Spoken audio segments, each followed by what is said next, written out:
আল্লাহ বলে এই দুনিয়ায় আমি রব্বুল আলামিন আমার বান্দাদের মধ্যে কর্ম আমি আল্লাহ নিজে বন্টন করে থাকি। এটা কোরআনের আয়াত। আল্লাহ বলছে আমি বন্টন করি, আমি বন্টন করি, নাইলে কেউর পক্ষে সম্ভব না। আল্লাহ এই প্রখর রৌদ্রের মধ্যে কেউ কাজ করে, প্রচন্ড আগুনের মধ্যে কেউ কাজ করে। সিমেন্ট ফ্যাক্টরিতে গিয়ে দেখেন, রড ফ্যাক্টরিতে গিয়ে দেখেন। আমি একবার চুন ফ্যাক্টরিতে গেছি, চুন বানায় যে, ওইখানে দেখছি ছাতক সিলেট, এই যে মানুষে পানের লগে চুন খায় যে, এটি আল্লাহু আকবার, আমার কাছে মনে হচ্ছে এটা জাহান্নামের টুকরা। আগুন কাকে বলে? এত তীব্র প্রখর আগুন। ওইখানে মনে করেন ওই বিল্ডিংটা আমার এখান থেকে মানে গরমের হাট লাগতেছে, আমি পারতেছি না আগাইতে, অথচ ওইখানে দাঁড়াইয়া দেখছি কর্মচারীরা বড় বড় লোহার আংটার মতো এগুলো দিয়ে দিয়া পাথর এগুলো লাড়তেছে, আরামসে হেতে কথাও কয়, তিড়েও লাড়ে, মানে অথচ আগুনটা কি আগুন, জাহান্নামের আগুনের মতো। কিন্তু তার ধৈর্য কুলাইলো কেমন?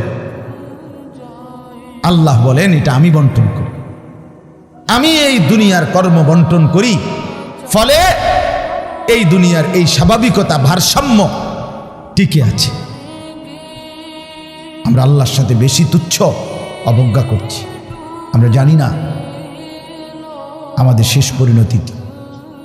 ওমা কাদারুল্লাহ হাক্কা কদরি, আল্লাহ বলছে বান্দা তোমরা আমাকে যথোপযুক্ত কদর করলা না।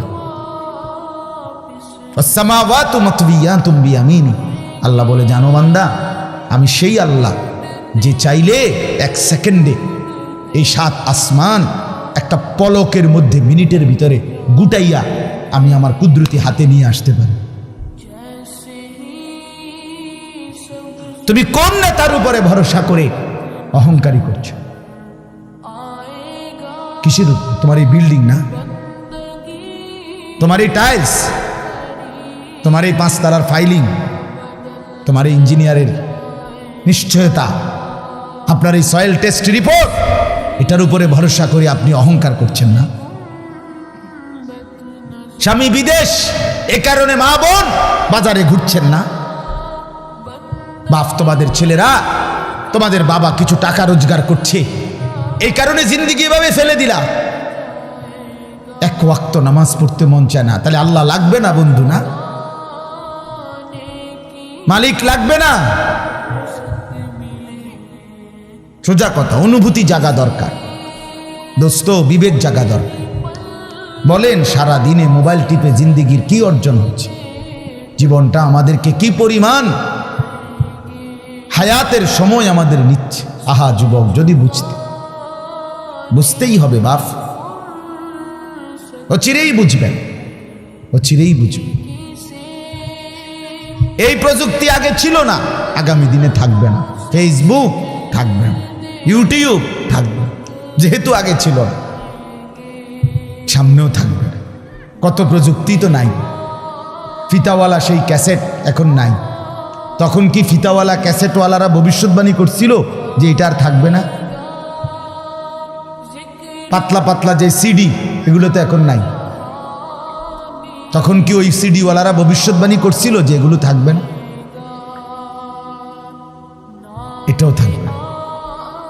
ওয়াখলুকুকুম মা লা তা'লামুন, কোরআনুল কারীমে আছে আল্লাহ তাআলা বলেন ওয়াল খাইলা ওয়াল বিগালা ওয়াল হামিরা লিতারকাবুহা ওয়া জিনা, আমি আল্লাহ তাআলা গাধা, ঘোড়া, খচ্চর তোমাদের যানবাহনের জন্য দিয়েছি। মজার কথা হলো এরপরে আল্লাহ বলছে এরপরে আমি অচিরেই সামনে আরো অনেক কিছু বানাবো, সৃষ্টি করতে থাকবো যা তোমরা জানো না।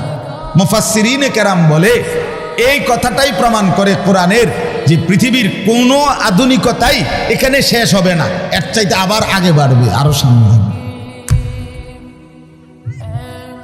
বুঝেন নাই কথাটা? আধুনিকতা এখানে শেষ,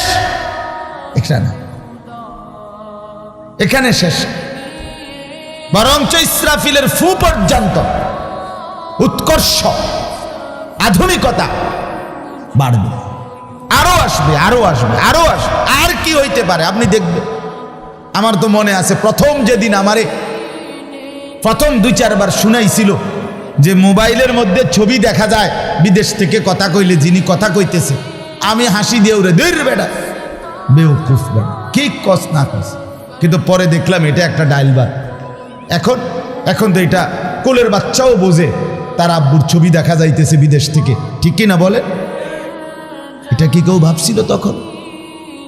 ওয়ায়াখলুকুকুম, আল্লাহ তাআলা বলেন তাদের জন্য সৃষ্টি করব, ও চিরেই করতে থাকবো। মোজারের সিগা, যেটা ইস্তেমরার বুঝায়, ধারাবাহিকতা বুঝায়। মা লা তা'লামুন, যা তোমরা জানো না আমি তৈরি করি। ওয়াল্লাহু ইয়ালামু ওয়া আনতুম লা তা'লামুন, আল্লাহ বলে আমি জানি তোমরা জানো না। তোমরা জানো মানুষের কোনো আবিষ্কার, এটা মানুষের সত্তাগত আবিষ্কার নয়, বরং আল্লাহর ফয়সালা। এই জন্য আল্লাহ তাআলা যাকে দিয়ে যা করাবেন দুনিয়ায় তা আল্লাহই করাচ্ছেন। কসম খোদার, এটাই সত্য। এই বন্ধু বিশ্বাস করো, এটাই সত্য। এজন্য যে ট্রাক বানাইতে পারছে সে মোবাইল বানাইতে পারবে না। বলে তুমি এত বড় ট্রাকের মতো একটা এত বড় যন্ত্র মেশিন বানাইছো, একটা গাড়ি বানাইতে পারলে তো এই ছোট্ট মোবাইলটা তুমি বানাইতে পারতা না? সে পারবে না। আল্লাহ তাআলার কুদরত এটা। কোরআনে আল্লাহ বলছেন নাহনু কাসামনা বাইনাহুম মাঈশাতাহুম ফিল হায়াতিদ দুনিয়া। আল্লাহ বলে এই দুনিয়ায় আমি রব্বুল আলামিন আমার বান্দাদের মধ্যে কর্ম আমি আল্লাহ নিজে বন্টন করে থাকি। এটা কোরআনের আয়াত। আল্লাহ বলছে আমি বন্টন করি, আমি বন্টন করি, নাইলে কেউর পক্ষে সম্ভব না। আল্লাহ এই প্রখর রৌদ্রের মধ্যে কেউ কাজ করে, প্রচন্ড আগুনের মধ্যে কেউ কাজ করে। সিমেন্ট ফ্যাক্টরিতে গিয়ে দেখেন, রড ফ্যাক্টরিতে গিয়ে দেখেন। আমি একবার চুন ফ্যাক্টরিতে গেছি, চুন বানায় যে, ওইখানে দেখছি ছাতক সিলেট, এই যে মানুষে পানের লগে চুন খায় যে, এটি আল্লাহু আকবার, আমার কাছে মনে হয়েছে এটা জাহান্নামের টুকরা। আগুন কাকে বলে? এত তীব্র প্রখর আগুন। ওইখানে মনে করেন ওই বিল্ডিংটা আমার এখান থেকে মানে গরমের হাট লাগতেছে, আমি পারতেছি না আগাইতে। অথচ ওইখানে দাঁড়াইয়া দেখছি কর্মচারীরা বড় বড় লোহার আংটার মতো এগুলো দিয়ে দিয়া পাথর এগুলো লাড়তেছে আরামসে, হেতে কথাও কয়, তিড়েও লাড়ে, মানে অথচ আগুনটা কি আগুন, জাহান্নামের আগুনের মতো। কিন্তু তার ধৈর্য কুলাইল কেমন? আল্লাহ বলেন এটা আমি বন্টন করি, আমি এই দুনিয়ার কর্ম বন্টন করি। ফলে এই দুনিয়ার এই স্বাভাবিকতা ভারসাম্য টিকে আছে।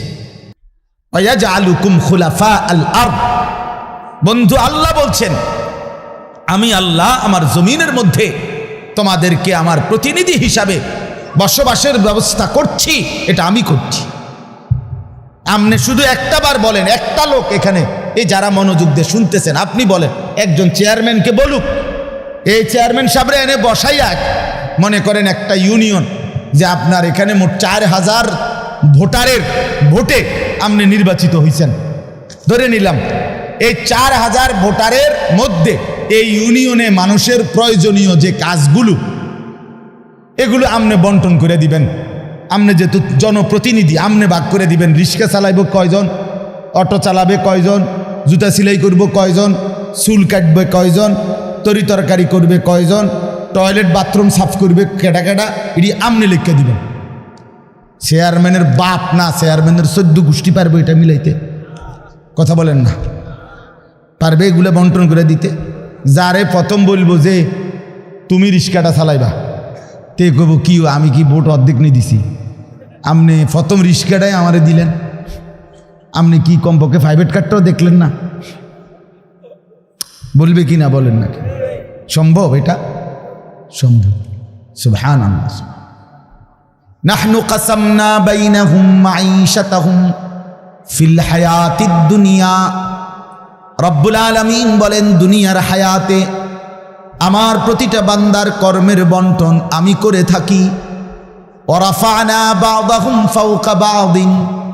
এরপরে আজীব কথা আল্লাহ বলেন, আমি রব্বুল আলামিন আমার বান্দাদের মধ্যে এই দুনিয়ায় একদল আরেক দল, একজন আরেকজনের উপরে মর্যাদাবান করে থাকি। ফলে লিয়াত্তাখিযা বা'দুহুম বা'দান সুখরিয়া, ফলে আমার বান্দারা একে অপর থেকে নিজেদের প্রয়োজনীয় কাজগুলো আদায় করতে পারে। সুবহানাল্লাহ। আল্লাহ বলেন, আমি মাথায় ঢুকাইছি, তুই রিক্সা চালা, এই প্যাসেঞ্জার তোর সিটের উপরে বসে, সে বসে থাকবে, তুই চালাবি।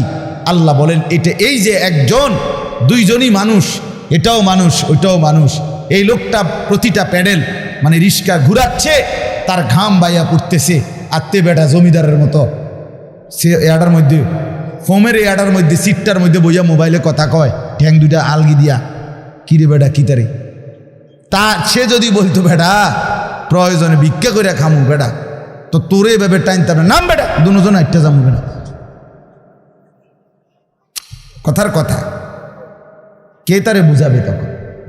কিন্তু আল্লাহ তাআলা বলেন, আমি আমার এই বান্দাদের মধ্যে বুঝাইছি, একজন ড্রাইভার, একজন প্যাসেঞ্জার, একজন বিক্রেতা, একজন ক্রেতা, একজন সারাটা দিন মেহনত। আহা বন্ধু, আমি তো অনেকবার, আমি ঢাকা যখন পড়ালেখা করছি, কত সময় তাকায় দেখছি, এই যে গার্মেন্টস মিল ফ্যাক্টরির শ্রমিকরা, ছেলে মেয়েগুলো, কি পরিমাণ মানবেতর জিন্দিগি। তারা এই 8 ঘন্টা 10 ঘন্টা ওভার টাইম করে ডিউটি শেষ করে ছোট্ট ছোট্ট খুপড়ির মতো কোন রকম জিন্দিগির জীবনটা তারা কষ্ট করে চালায়। অল্প কয়টা টাকা বেতন পায়, বেতনটার জন্য কত সময় কত আন্দোলন করতে হয় তাদেরকে। এই সামান্য কয়টা টাকা দিয়ে তারা জীবনটা নির্বাহ করে বছরের পর বছর, অথচ তাদের সেই কষ্টের মেহনতের পরিশ্রমের পণ্যটা বিক্রি করে মালিক ও পক্ষ কোটি কোটি টাকার রাজপ্রাসাদে আলিশান বিত্ত বৈভবের মধ্যে উল্লাস করছে। আল্লাহ বলেন, বান্দা এই যে ব্যবধান, এটা আমি করছি, এটা আমার ফয়সালা, আমার ইচ্ছা। আমি যাকে মন চাই ধনী বানাই, আমি যাকে মন চাই গরিব বানাই, আমি যাকে মন চাই সম্পদের প্রাচুর্য বাড়িয়ে দেই, আমি যাকে মন চাই সম্পদ কমিয়ে দেই। আমার বান্দা, এটা তোমার দুনিয়াবি কোনো শিক্ষা, দুনিয়াবি কোনো যোগ্যতা, শারীরিক কোনো দক্ষতা, তোমার মেধার কোনো বিচক্ষণতা নয়, কসম আল্লাহর নয়। যুবক, প্রতারিত হইও না বন্ধু, প্রতারিত হইও না। তোমার মতো সুখী সচ্ছল ছিল, বাবার সম্পদ ছিল, চাকরি ছিল, বাবা বিদেশ ছিল, এরকম হাজারো সন্তান আজকে উদ্বাস্তু শরণার্থী শিবিরে, শরণার্থীর মতো মানবেতর জীবন ফিলিস্তিনে, রোহিঙ্গাতে, সিরিয়াতে, ইরাকে মুসলমানের লক্ষ কোটি সন্তান রোহিঙ্গার আরে শরণার্থী উদ্বাস্তু হিসাবে মানবেতর জীবন যাপন করছে। এদেরও ফ্যামিলি ছিল, এদেরও মা ছিল, এদেরও বাবা ছিল, এদেরও ব্যাংক ব্যালেন্স ছিল, এদেরও হাস্যোজ্জ্বল চেহারা ছিল। বরং আমাদের চাইতে আরবের মানুষের চেহারা লক্ষ কোটি গুণ বেশি সুন্দর।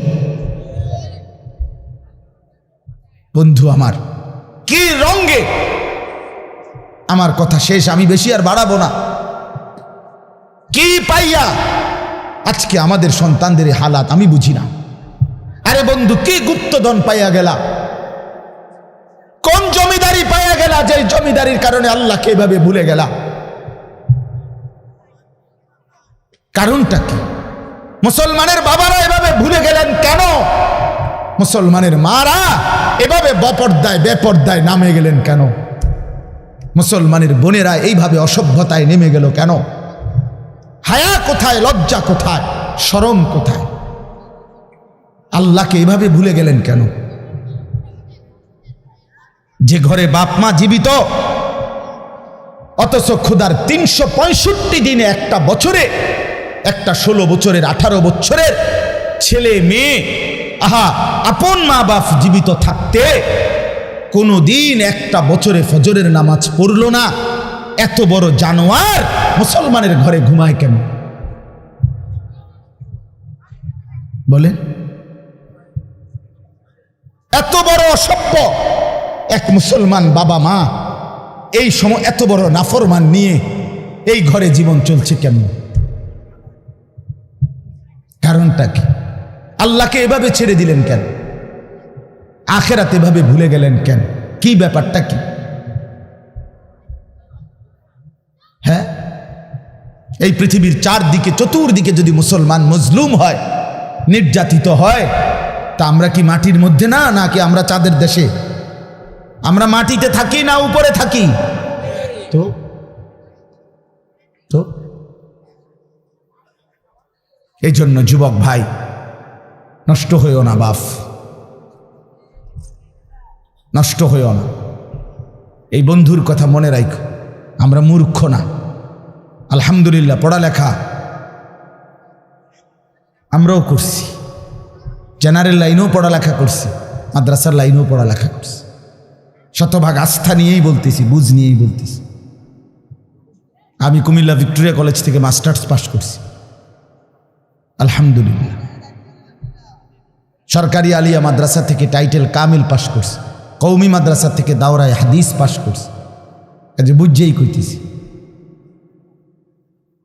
বুঝেই বলতেছি। ইংরেজিও পুরা পড়ছি, আরবিও পুরা পড়ছি। এই জন্য বিজ্ঞান সায়েন্স বিভাগ থেকে দাখিল পাস করছি, এসএসসি। আমি বন্ধু বুঝাইতে চাচ্ছি এই কথাটা অহংকারের জন্য বা ফুটাঙ্গিরির জন্য না, এই বাস্তবতাটা বুঝানো। এই দুনিয়ার এই সবটা মিলাইয়া আজকে যে কয়জন অভিভাবক আছেন অথবা যে কয়জন যুবক ভাই আছেন, দোস্ত, আমরা আল্লাহর সাথে বেশি বাড়াবাড়ি করছি। আমরা আল্লাহর সাথে বেশি তুচ্ছ অবজ্ঞা করছি। আমরা জানি না আমাদের শেষ পরিণতিটি। ওমা কাদারুল্লাহ হাক্কা কদরি, আল্লাহ বলছে, বান্দা তোমরা আমাকে যথোপযুক্ত কদর করলা না।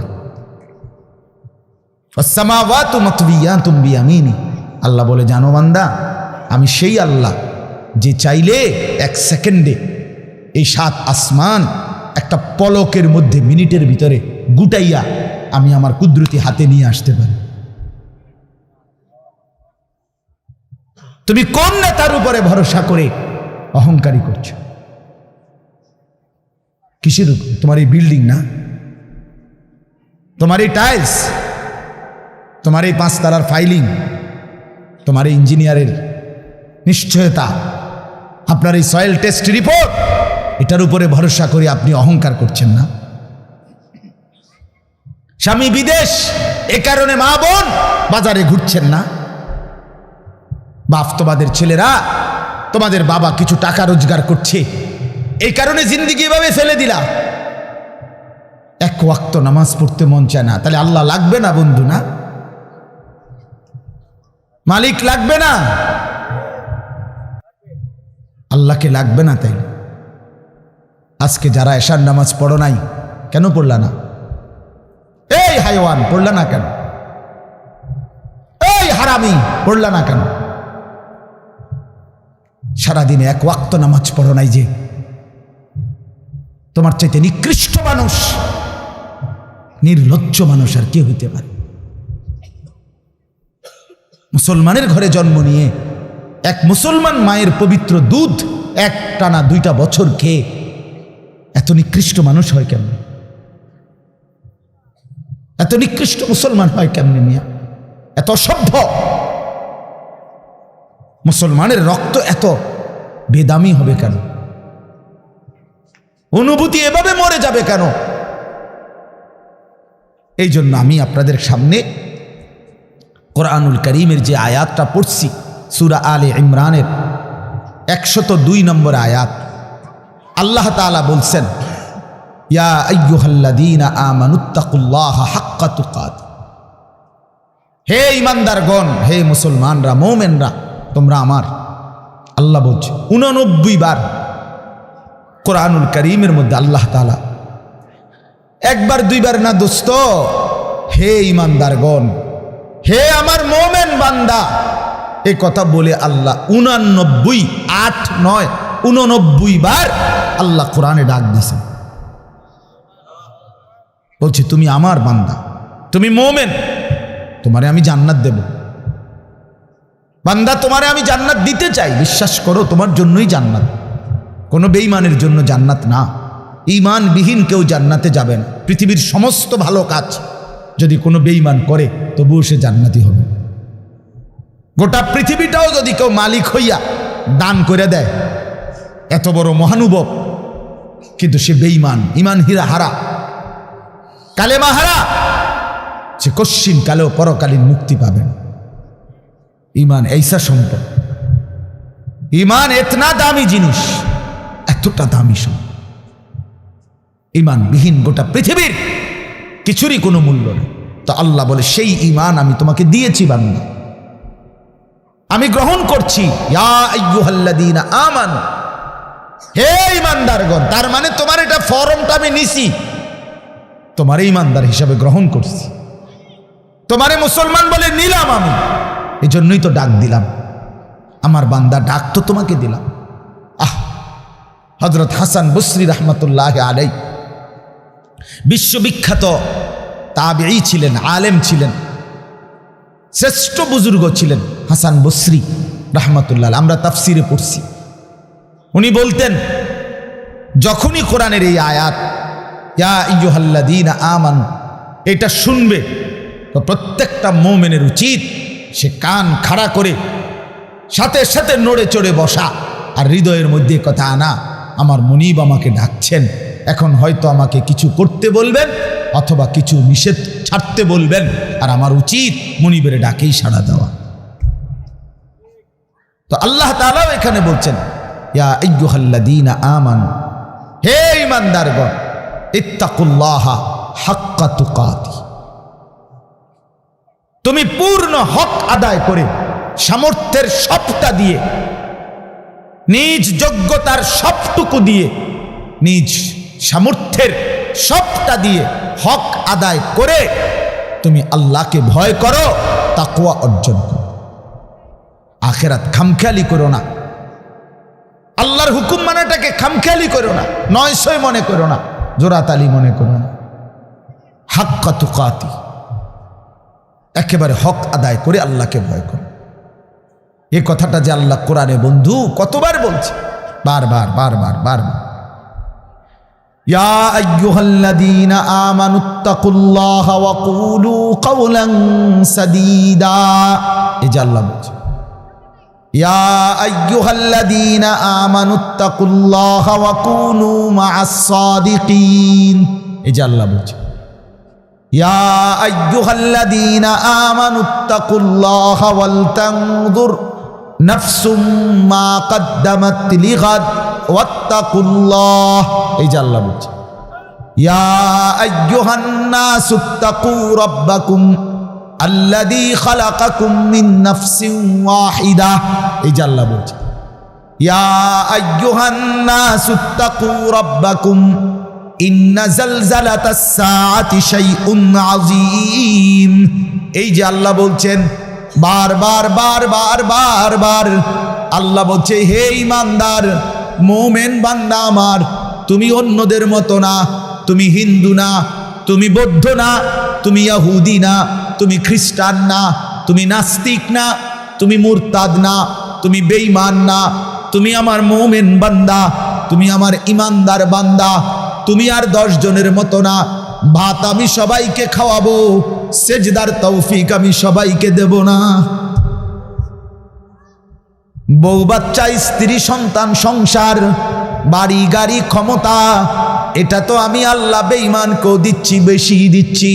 কিন্তু আল্লাহ বলেন মুমিন তোমাকে আমি জান্নাত দেব, জান্নাত, জান্নাত দেব, জান্নাত দেব। ঈমানদার জান্নাত এক পলক দেখবে।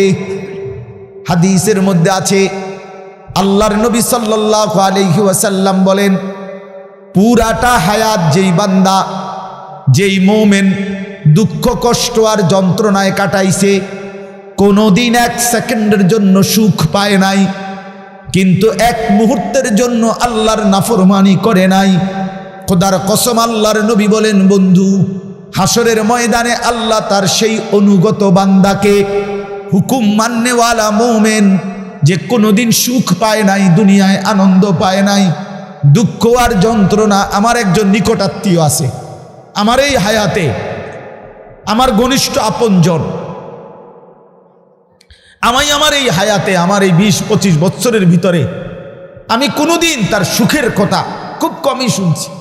যখনই শুনছি উনি বিপদেই আছে, কোনো না বড় সড়ো মুসিবতে, একটার পর একটা তার বিপদ লেগেই আছে। বিপদ যেন তারে ছাড়ে না, মুসিবত যেন তার। আমি তার জন্য নিজে উমরা করছি, কত সময় কত দোয়া আমার সেই আপনজনের জন্য আমি করি, কিন্তু আমার কাছে মনে হয় আমার মালিকের ফয়সালা এটা যে মুসিবত তাকে ছাড়ে না, বিপদ তাকে ছাড়ে না। আল্লাহর নবী সাল্লাল্লাহু আলাইহি ওয়াসাল্লাম বলেন, এই প্রচণ্ড মুসিবতের ভিতরেও আমার হুকুমটা মেনে যে আখেরাতে গেল, আল্লাহ তাআলা ফেরেশতাকে বলবে আমার এই বান্দাকে জান্নাতের চারদিকটা একবার ঘুরাইয়া জান্নাতের দরজা বরাবর একটু দাঁড় করাইয়া আবার নিয়ে আসো। কসম আল্লাহর, এটা হাদিস। ওই জীবনভর দুঃখ কষ্টে আল্লাহর হুকুম মেনে গেছে সেই লোকটাকে চারদিকে ঘুরাইয়া জান্নাতের দরজার কাছে 1 মিনিটের জন্য ফেরেশতা দাঁড় করাবে। জান্নাতের একটা মিষ্টি বাতাস 1 সেকেন্ডের জন্য তার কলিজাটার মধ্যে এসে লাগবে ভিতর থেকে। এইবার লোকটাকে আল্লাহ রসুল বলেন, আল্লাহর সামনে যখন আনা হবে, আল্লাহ তাআলা জিজ্ঞেস করবে, আমার বান্দা জীবনটা বুঝি দুঃখ আর কষ্টেই কাটাইছো না? কসম আল্লাহর হাদিসে আছে, ওই বান্দা বলবে, মাওলা বলেন কি মাওলা, জীবনে দুঃখ কি জিনিস আমি তো কখনোই দেখিনি। আল্লাহর কসম, রসুল বলছে মুমিন ওই 1 সেকেন্ডের জান্নাতের বাতাস তার 70 বছরের দুঃখ ভুলায় দেয়, মুসিবত ভুলায়। এজন্য বন্ধু চালাক মনে করেন না, সিটার বাটপার যারা, হ্যাঁ আমনে চালাক, আমরা বেকুব, জি না, আমরা ভাত খাইয়া বড় হয়েছি। আমি বন ফানি চা দিয়া ভিজাইয়া খাইয়া বড় হয়েছি না। যুবক তোমরা যারা নামাজ পড়ো না আর সারাদিন নারীর ছবি আর নর্তকীর নাচ গান আর এই ফালতু জিন্দিগি, সমবয়সীদের সাথে আড্ডার মাস্তানি আর এই সদর বদর, তুমি চালাক বেটা। হ্যাঁ আমি বেওকুফ। কেন বেওকুফ হবো আমি? তুমি যা খাইয়া বড় হইছ আমি তো তা খাইয়েই বড় হইছি। এই মাটি আলো বাতাসে যদি তুমি বড় হও তো আমি কি মাটির তলে বড় হইছি? বুঝবো না কেন? বুঝি না কেন? কি বেশি বুঝ জ্বালাইছো তুমি? আপনারা যারা সুদ খান, ঘুষ খান, হারাম খান, আপনাদের যাদের অবৈধ উপার্জন, আপনাদের যাদের স্ত্রী বেপর্দা, আপনাদের যাদের মেয়ে বেপর্দা, আপনাদের যাদের ঘরে রঙিন টেলিভিশনে নাচ গান নর্তকীর ছবি সারা বছরের পর বছর চলে, আপনারা মোটেই চালাক না, আপনারা বেওকুফ, আপনাদের ফ্যামিলিও বেওকুফ। মিয়া আহাম্মক, মিয়া আপনি ধরা খাইছেন, মিয়া আপনি হেরে গেছেন, মিয়া হেরে গেছেন, জীবনের কাছে হেরে গেছেন, আখিরাতের সামনে হেরে গেছেন, কবরের সামনে হেরে গেছেন। আপনি সামান্য দুনিয়ার লেগা, অথচ এই দুনিয়া নেককাররাও ভোগ করে কিনা বলেন না কেন? নামাজ চললে ফাঙ্গাস মাছের যে স্বাদ, বেনামাজিরও এই স্বাদ। বেনামাজি যেটারে টাইলস কয়, নামাজি এটারে টাইলস কয়, এতে কোনো মাটি কয় না। তাহলে আপনি আহামরি কি দুনিয়া ভোগ করলেন বলেন? কি জন্য আখিরাত ছেড়ে দিলেন? আল্লাহ আমাদেরকে বুঝার তৌফিক দান করে। অতএব বাপ, আমার কথা একটু শক্ত, পরে মনে মনে কইবেন যে এরকম 2-1 থায়ে হুজুরদের মধ্যে কিছু থাকি, কি করবে? কিছু শক্ত হুজুর থাকতেই পারে না, বেজাল্লা হুজুর ধরেন না। আমি এই কিছু বাকি আমি দিল জাগাইতে চাই, খোদার কসম, দুশ্মনী নিয়ে বলি না। কি ভাই, কারোর সাথে কোনো দুশ্মনী ছিল কি? কোনো ঝগড়ার কারণে বলা হইতেছে? এটা কি মারামারি? কি জামা বইটা লাইছি, আজ যা সুরিয়ালাম তোরে বেটা ফাইজ বাতিজার ফুট, তোরে আজকে ফাইছি, মাইকো ফাইছি সুবিধা মতো, আজকে কই না। ব্যাপারটা তো এটা না দোস্ত। আমার বাপ, আমার পর্দার আড়ালের মা বোন, আপনাকে জাগাইতে চাই। মা, কেন বেপর্দার জিন্দিগি? যে নারী তার ইজ্জতের কদর বোঝে না, যে নারী তার পর্দার কদর বোঝে না, যে নারী তার সতীত্বের সম্ভ্রমের কদর বোঝে না, খোদার কসম সে নারী না, সে কোনো মহিলা না। সে ভিন্ন কোনো পদার্থ হইতে পারে। রাসূলুল্লাহ সাল্লাল্লাহু আলাইহি ওয়াসাল্লাম আমরা এটাই পড়ছি, নবী বলছেন নারী বলে তাকে আড়ালে থাকে যে, নিজেকে পর্দায় রাখে যে, নিজেকে আড়ালে রাখে যে, তাকেই বলে নারী। এজন্য যে বেপর্দা, বেহায়া, নির্লজ্জা, বেশরম, এটা কোনো নারী না, অন্য কোনো পদার্থ, অন্য কিছু। বলে তো কিতা এটা হেবুডি ডাক্তার দেখ, ডাক্তারই তো একটা রিপোর্ট দিব, ওটা পরীক্ষা নিরীক্ষা করে চাইব কিতা এটা আমি কিনলে কইতাম। রাসূল বলছে নারী বলে তাকে পর্দায় থাকে যে। আল্লাহ আমাদেরকে বুঝার তৌফিক দান করে।